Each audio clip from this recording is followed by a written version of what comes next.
Good evening father. Good evening. எப்படி இருக்கீங்க? Fine fine, ரொம்ப நல்லது. இது நீங்கள் நானும் நல்லா இருக்கேன். பல்ஸ் சமய மீட்டிங் போயிட்டு வந்தீங்களா? ஆமாம் ஆமாம், ஒரு 2 நாள் சென்னையில். அதில் தமிழ்நாடு அளவில் ஒரு 40 பேர் கூடி இது பல் சமயத்தை பற்றி உரையாடணும். சரி சரி. டயலாக் வந்து ரொம்ப அவசியம் சொல்லிட்டு எல்லாம் டிஸ்கஸ் பண்ணோம். கண்டிப்பாக. இப்போது ஏதோ உங்களுடைய கேள்வி. அதாவது வந்து மதம் வந்து ஒரு நாட்டினுடைய பொருளாதாரத்தை முன்னேற்றத்துக்கு ஏதாவது எந்த வகையில் உதவுது அப்படின்னு, அதாவது மக்கள் வந்து மேலே வரணும், நாட்டினுடைய பொருளாதாரம் உயரணும். ஆமாம், அந்த அதுக்கு உயர்த்த மதம் எப்படி உதவுது அப்படின்னு சொல்லிட்டு ஒரு விழிப்புணர்வு, ஒரு தெளிவு. டைரக்டாக மதத்திலிருந்து பொருளாதாரத்துக்கு நம்ம பெருசாக சொல்ல வேண்டிய அவசியம் இல்லை. ஏன்னா மதம் வந்து பொருளாதாரத்துக்கு ஆன்மீகம் தான் மெயின். ஆன்மீகம், பக்தி, அப்புறம் படிப்பினைகள், வேல்யூஸ், விழுமியங்கள், வேல்யூஸ், இதெல்லாம் நம்ம பயன்படுத்தி அதை வந்து மதங்கள்லேருந்து நம்ம தெரிஞ்சுக்கிறோம். ஆனால் டைரெக்டாக வந்து நம்ம வந்து எக்கானமி, அதாவது பொருளாதாரத்தை வளர்த்தெடுக்கிறதுக்கு மதம் எந்த விதத்தில் உதவி செய்யும் அப்படின்னு சொன்னால் நம்முடைய விழுமியங்கள் தான். விழுமியங்கள் உதாரணத்துக்கு இப்போ வந்து கிறிஸ்தவ சமயத்திலோ அல்லது கன்ஃபூஷியஸ் அவங்கள வந்து என்ன சொல்கிறாங்கன்னா, தன்னை போல் பிறரையும் நேசி, தன்னை போல் பிறரையும் அன்பு செய் அப்படின்னு சொல்கிறாங்க. தன்னை போல் பிறரையும் அன்பு செய், இந்த ஒரு வார்த்தை போதும், எல்லாத்துக்கும் பொருந்தும். உதாரணத்துக்கு வந்து இப்போ ஒரு வீடு வந்து நல்லா பொருளாதாரத்தை வளர்ந்துருக்குறாங்கன்னா, பக்கத்தில் இருக்கிறவங்க வீடு வந்து ரொம்ப ஏழ்மையாக இருக்கிறாங்கனாக்கா, அப்போ வந்து பொருளாதாரத்தில் வளர்ந்து இருக்கிறவங்க அவங்களுக்கு, அதாவது ஏழையாக இருக்கிறவங்களுக்கு வந்து வழி நடத்தலாம். எடுத்தோடனே காசு கொடுத்துட முடியாது தான், அல்லது காசு கொடுத்தா ஒரு முறை கொடுப்பாங்க, இன்னொரு முறை கொடுக்க முடியாங்களா? அதனால் வந்து பொருளாதாரத்தை வந்து வென்றெடுக்கணும்னு சொன்னால் நல்ல வேலை வாய்ப்பை பற்றி சொல்லலாம்.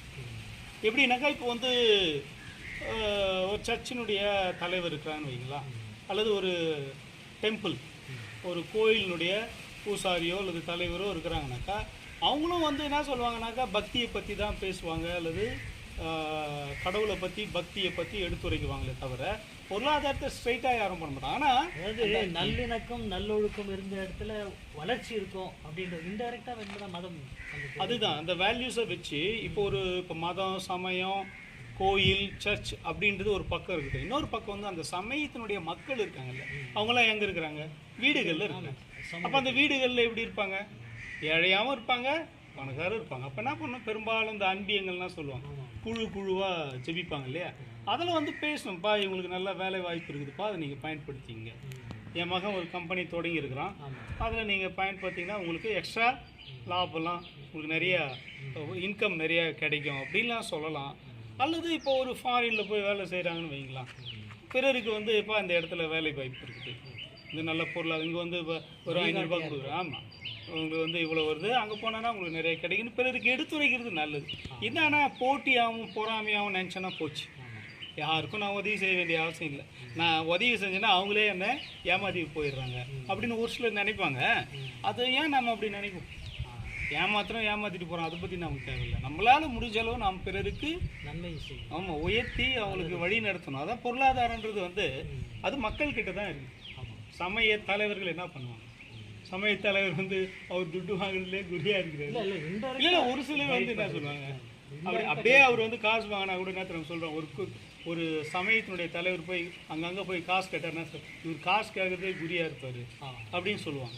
அதனால் அவங்க என்ன நினைப்பாங்கன்னா, அவர் எங்களை ஆசீர்வதிப்பீங்களா, எங்களுக்கு ஜெபிப்பீங்களா அப்படின்னு நினைப்பாங்க. அவங்களுக்கும் தேவைப்படும் தான், ஏழைங்களுக்கு உதவி செய்யறதுக்கு அவங்களுக்கும் ஒரு மத தலைவர் கொடுக்கணும் தான். அவங்களுக்கு சின்ன லெவலில் அவங்களுக்கு உதவியை பெற்றுக்கொண்டு மக்களுக்கு உதவி செய்யலாம். ஆனால் பெரிய அளவில் நம்ம பொருளாதாரத்தை வென்றெடுக்கணும்னா மக்கள் தான், எல்லா மக்களும் தான். கிறிஸ்தவ மக்கள், இந்து மக்கள், இஸ்லாமிய மக்கள், ஜெயின் மக்கள், அப்புறம்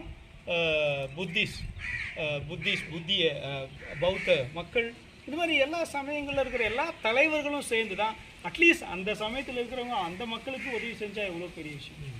அதனால் அந்த மாதிரி நம்ம பொருளாதாரத்தில் மக்களுக்கு வழிகாட்டலாம்.